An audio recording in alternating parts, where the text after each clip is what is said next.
Good morning. আমাদের দিনরাত্রির নতুন আরেকটি ভ্লগে আপনাদেরকে স্বাগত। আশা করি সকলে ভালোই আছেন। দুজন প্রায় 10 বছর ধরে আমার সঙ্গী, ভীষণ প্রিয়।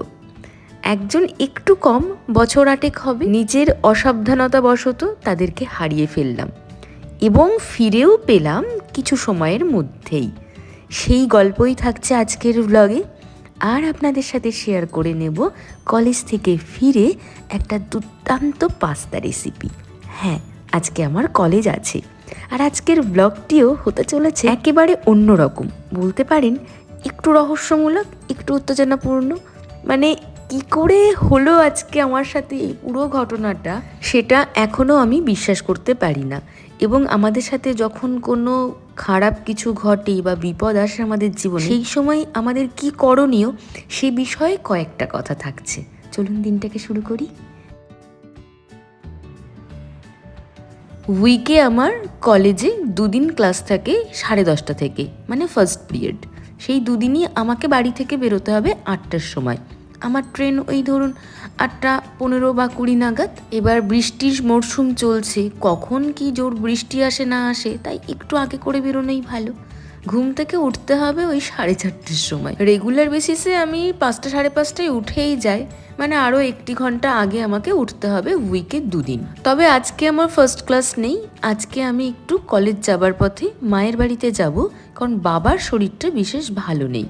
সেই জন্যে উত্তমের সাথেই বেরিয়ে যাব আজকে আমি। স্নান হয়ে গেছে, তৈরিও হয়ে গেছি রোজকারের মতন।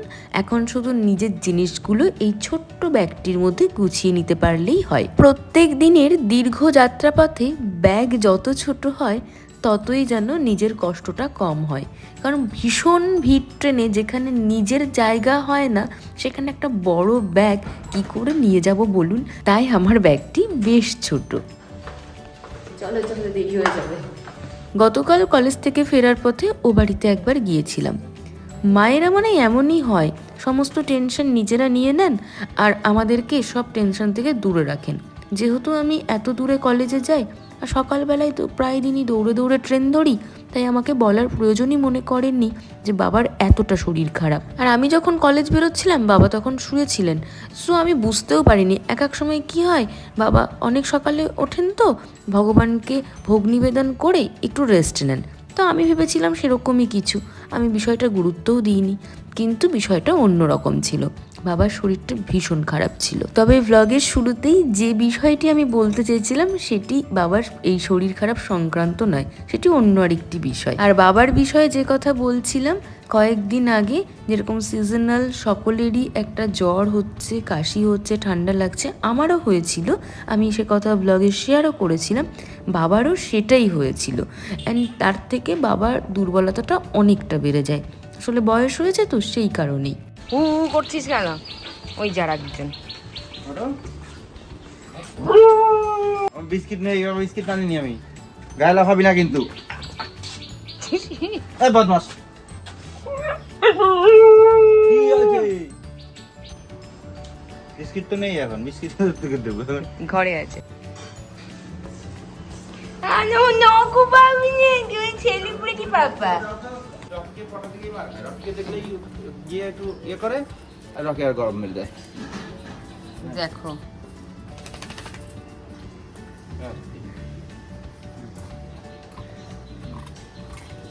উত্তম এদিকে বাচ্চাদের বিস্কিট খাওয়াতে থাকুক, আর চলুন বাবার সাথে একবার দেখা করে আসি। এখন শরীর কেমন আছে বেলা? এবেলা তো মাথা ঘোরাচ্ছে না। ওটা তোমার ওই দুর্বলতার জন্য, একাদশী করেছিল ওই জন্যই। ঘরে গেছি। আমাকে তো সঞ্জয় বললো, কাকা জ্বর হয়েছে, আজকে একাদশী না।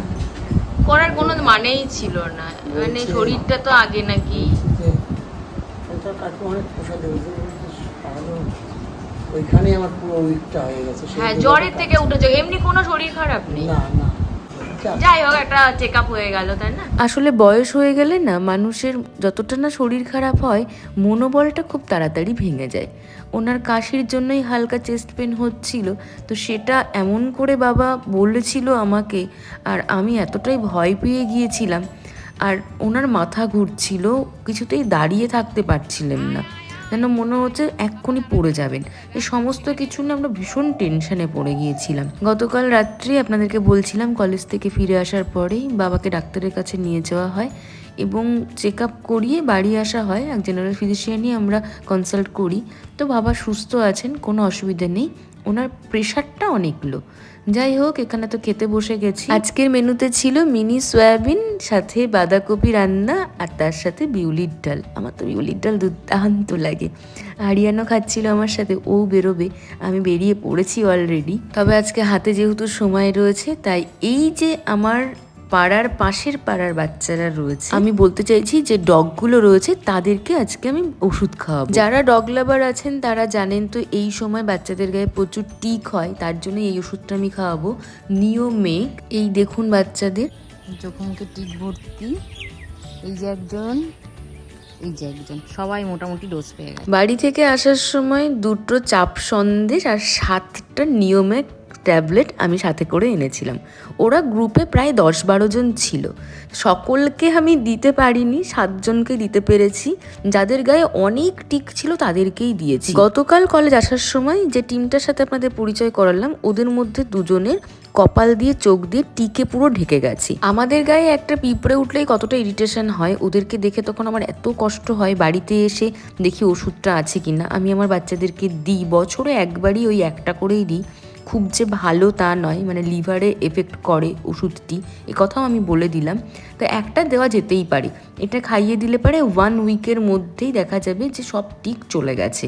বড়দের জন্য একটা, ছোটদেরকে না দিলে ভালো হয়। বাড়ির বাচ্চারা ওয়েল এডুকেটেড বলবো, তাদেরকে বসে থাকতে বলে বসেই থাকে, কিন্তু এরা তো বেপার আর কথা শোনে না বললে ভুল হবে, বোঝে না। তবে ওষুধ সকলে পেয়েছে আর ভিডিওটা আমি করতে পারি। তো কাদের ফার্স্ট পিরিয়ড ছিল আজকে? কাদের ফার্স্ট পিরিয়ড কাদের ছিল? আসে না, আমারও তো তাই, ওরা আসেন না কিন্তু ভাব। ট্রেনে উঠে বসার জায়গা পেয়ে গেছি জানলার ধারে, আর গল্প করছি মৌমিতার সাথে। আপনারা জানেন ও আমার স্কুল ফ্রেন্ড ছোট্টবেলার, তো 2 বন্ধুর সুখ দুঃখের গল্প এই কলেজ যাওয়ার সময় কিন্তু হয়। আর আজকের ভিড়টা দেখুন, হাজার ক্যান্সেল ছিল, মানে হাজারদুয়ারি এক্সপ্রেস।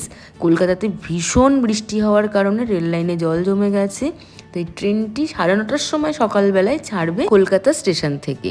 আর হাজারের সমস্ত ভিড় বয়ে নিয়ে এলো আমাদের এই লোকাল ট্রেনটি, যার কারণে এই পুরো মনে হচ্ছে জনসমুদ্র নামলো বেলডাঙাতে একটা। পৌঁছে গেছি কলেজ, আর ক্লাস আছে আমার একটি। তবে তার আগে চলুন নিজের ডিপার্টমেন্টে যাই, আর সেখানে গিয়ে ব্যাগপত্র রাখি, দিয়ে সিগনেচার করি, তারপরে ক্লাসে যাব। কলেজে সারাদিনে নানান রকম কাজ রয়েছে, আজকে যতটা পারবো আপনাদের সাথে একটু একটু শেয়ার করে দেবো। আর তার পাশাপাশি যে কথা সকালবেলায় বলেছিলাম সেই বিষয়টি শেয়ার। তবে তার আগে প্রাণপ্রিয় 2 ছাত্রীর সাথে ডিপার্টমেন্টে, যাদেরকে সব থেকে ভালোবাসি, তারা আজকে একটু বকুনি খাবে। কেন পড়না কেন আসে না? আসলে ওদের আজকাল কলেজের উপস্থিতিটা কোথাও যেন একটু ইরেগুলার হয়ে গেছে, আর এক্সপেকটেশন তো অনেকখানি, খুব ভালোবাসি, সেই কারণে হয়তো নিজের মনে করে একটু বকাবকি করছি। আমার মনে হয় ছাত্রছাত্রীদেরকে সঠিক পথের দিশা দেখাতে গেলে যদি কখনো তাদেরকে একটু বকতে হয়, তো সেটারও প্রয়োজন আছে। আমার ছিল ফার্স্ট সেমিস্টারের ক্লাস, ওদের ক্লাস নিলাম, এবার আপনাদের সাথে শেয়ার করব সেই বিষয়টি। দিনটা ছিল 29শে জুলাই। আমার ভীষণ প্রিয় 2টি সোনার আংটি হারিয়ে যায় ট্রেনে। হারিয়ে যায় বলা ভুল, আমার নিজের অসাবধানতা বশতই আমিই ফেলে দিই। মানে প্রত্যেক দিন যেটা হয়, মৌমিতা থাকে আর ওর হাতেই আমি আংটি 2টো খুলে দিই, যেটা আমি সবসময় পরি ডেলি ইউজে। ও ধরে রাখে, আমি চুলটা একটু ঠিক করে নিই। যেহেতু ডায়মন্ডের বা এরকম একটু ডিজাইন করা আংটি, তার কারণে চুলে কোথাও একটু বেঁধে যায়, সেই জন্য আংটি 2টো খুলেই আমি চুলটা ঠিক করি। আর এটা শুধু একদিনের অভ্যেস নয়, এটা বহু বছর ধরেই আমার এটা অভ্যেস। দিনের মধ্যে মনে হয় 6-7 বার আমি আংটি হয়তো খুলি আর আংটি হয়তো পরি। কখনো বাথরুমে, কখনো ড্রেসিং টেবিলে, যেখানেই যাই না কেন, বাইরে বেড়াতে গেলে হোটেলের ওয়াশরুমে, সব জায়গাতেই এটা চলতে থাকে। সেদিন মৌমিতা আসেনি, আংটি 2টো খুলি, কোলের ওপরে রাখি, যে এক্ষুনি তো পরে নেবো, জাস্ট চুলটা ক্লিপ দিয়ে আটকাবো আর এক্ষুনি পরেও নেবো, সুতরাং কোনো অসুবিধে নেই, ব্যাগে রাখার দরকার নেই। আর যথারীতি বেলডাঙা স্টেশন এসে যায়, আর আমি খুব তাড়াহুড়োর বশত নেমে পড়ি। কোল থেকে আংটি 2টো ট্রেনেই পড়ে যায়। চলে আসি কলেজে। কলেজ পৌঁছেই যখন ওয়াশরুমে গিয়ে সেই অভ্যেসবশত আংটি 2টো খুলে হাত মুখ ধুতে যাই, দেখি হাতে আংটি নেই। আর সাথে সাথে আমার মনে পড়ে যায় যে আমি তো এই কাজটি করেছি। তখন সাথে সাথেই একজন স্যারের সাথে আমার দেখা হয়, আমার ডিপার্টমেন্টেরই সিনিয়র স্যার, মানে কৃতজ্ঞতা স্বীকার করতেই হয়। উনি না থাকলে আমি জানি না আমি ফিরে পেতাম কি না।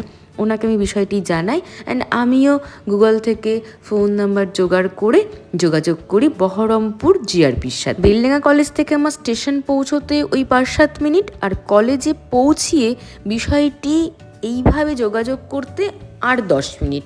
এই 15 মিনিট মানে আমি কলেজে পৌঁছেছি আপনার ওই 11টা 20 নাগাদ বা ওই 25 হবে, আর এই পুরো বিষয়টির মাঝখানে সময় ছিল 20 থেকে 25 মিনিট। আমি খুব তাড়াতাড়ি কলেজ থেকে বেরিয়ে পড়ি অ্যান্ড বহরমপুরের যাওয়ার জন্য ট্রেন ধরি 11টা 50 নাগাদ। মাঝখানের অংশটা আপনাদের সাথে শেয়ার করে দিই, সেটাই মেন পার্ট। বহরমপুর জিআরপিতে ফোন করার জন্য গুগল যখন সার্চ করি 2টি নাম্বার পাই, একটি হচ্ছে মোবাইল নাম্বার, একটি ল্যান্ড নাম্বার। মোবাইল নাম্বারে কল করি, বিজি আসে, সাথে সাথে ল্যান্ডলাইনে আমি কল করি, একটা রিং হতে না হতে ওনারা রিসিভ করেন অ্যান্ড পুরো বিষয়টা বলার সাথে সাথে ওনারা বলেন তাড়াতাড়ি বলুন, ট্রেন প্ল্যাটফর্মে ঢুকছে। ট্রেনে আমি যে জায়গায় বসেছিলাম এক্স্যাক্ট পজিশন আমি ওনাদেরকে ডিসক্রাইব করি এবং ওনাদের একটি দল গিয়ে সেখানে খোঁজাখুঁজি করেন আর দেখেন হ্যাঁ একদম সিটের নিচের দিকে কোনার দিকে আংটি দুটো পড়ে রয়েছে, সাথে একটা নাকের নাকবালিও পড়ে আছে। যদিও আমি জিআরপিতে জানানোর আগে আমার বিভাগের ওই সিনিয়র স্যার কিন্তু জানিয়ে দিয়েছিলেন। তো ওনারা খুব তৎপরতা দেখান, সাথে সাথে ট্রেনে গিয়ে ভিজিট করে তো আপনাদেরকে বললাম পেয়ে যান। আর আমার লাক ভালো যে বহরমপুর পর্যন্ত যখন বেলডাঙ্গা থেকে ট্রেনটা ট্রাভেল করে যায়, যে আংটিটা ওখানে ওইভাবেই ছিল, কারো চোখ পড়েনি। আর আংটি তো, এটা তো মোবাইল নয় যে ট্র্যাক করে ওটাকে উদ্ধার করা সম্ভব হবে। গোল্ড এভাবে পাওয়াই যায় না। জিআরপি ওনারা বললেন যে এভাবে কখনোই পাওয়া যায় না, আপনার কপাল বিশাল ভালো। মানে সত্যি আমার সাথে এটা হয়েছে আর আমার দোষ, সম্পূর্ণভাবে আমার দোষ। আপনারা এই ঘটনাটা শোনার পরে হয়তো বলবেন প্রিয়াঙ্কি তুমি এটা কী করে করতে পারলে। হয়ে গেছে, মানে আমার এত বছরের চাকরি জীবনে, এত বছরের জার্নিতে প্রায় 1 যুগ হতে চললো, আমি কোনোদিনও এই ধরনের কাজ কখনো করিনি। আমার সাথে ঘটেছে ঘটনাটা। আর সেই সময় আমি পাজল না হয়ে সাথে সাথে ব্যাপারটাকে আমি কিন্তু চক আউট করে নিই অ্যান্ড সেই অনুযায়ী কাজ করি, যার কারণে হয়তো আরও পেয়েছি। যদি আমি বসে কাঁদতাম, ভাবতাম কি করব, কেন করব, কিভাবে হতে পারে, তো প্রবলেমে যখন আমরা পড়বো, আমার একটাই কথা, প্রবলেম নিয়ে না ভেবে আমরা যদি সলিউশন নিয়ে ভাবি, হ্যাঁ সাথে সাথে ব্রেনকে অ্যাক্টিভ করাটাও একটা বিষয় থাকে, তবে এটাও এক ধরনের হ্যাবিট। যদি আমরা এটা করতে থাকি তাহলে কিন্তু সঙ্গে সঙ্গে আমাদের ব্রেন কিন্তু আমাদেরকে সিগন্যাল দেবে যে তুমি এই ওয়েতে চলো, তাহলে তোমার সলিউশন হতে পারে, এই প্রবলেমটা সলভ হতে পারে। আপনারা হয়তো এই ভিডিওটা যাওয়ার পরে আমাকে অনেক কথা বলবেন, কিন্তু আমি আমার দোষ আবারও স্বীকার করে নিচ্ছি। আর সেই থেকে আমি আংটিগুলো পরার আগে 100 বার ভাবছি আর রেখে দিচ্ছি। আমি আপনাদেরকে দেখিয়ে দেবো কোন আংটি দুটো। তবে আপনাদের সাথে গল্প করতে করতে আমার পাস্তা কিন্তু রেডি, বলতে পারেন 5 মিনিটে পাস্তা। আমি ইউজ করেছি wheat pasta, Disano fusilli 100% durum wheat semolina pasta. Boil করে দিশানোর এক্সট্রা লাইট অলিভ অয়েলে টমেটোটাকে হালকা ফ্রাই করে স্ম্যাশড করে নিয়েছি, আর তার সাথে চিজ অ্যাড করেছি, অরিগানো, চিলি ফ্লেক্স আর লবণ অ্যাড করে, আর সামান্য একটু দুধ দিয়ে মিক্সড করে পাস্তাটা অ্যাড করে দিয়েছি। হয়ে গেল কিন্তু এই টমেটো পাস্তা। আপনারা অবশ্যই পাস্তাটা বাড়িতে বানাবেন আর আমাকে রিভিউ দেবেন।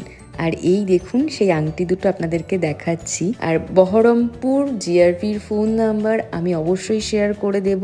আপনাদের কখনো কোনো অসুবিধে হলে যোগাযোগ করে নেবেন, ওনারা কিন্তু তাড়াতাড়ি মানে কাজ করেন। এটা সত্যি হ্যাটস অফ, ওনাদেরকে অসংখ্য ধন্যবাদ। যাই হোক, আজকের ব্লগটা এখানেই শেষ করছি।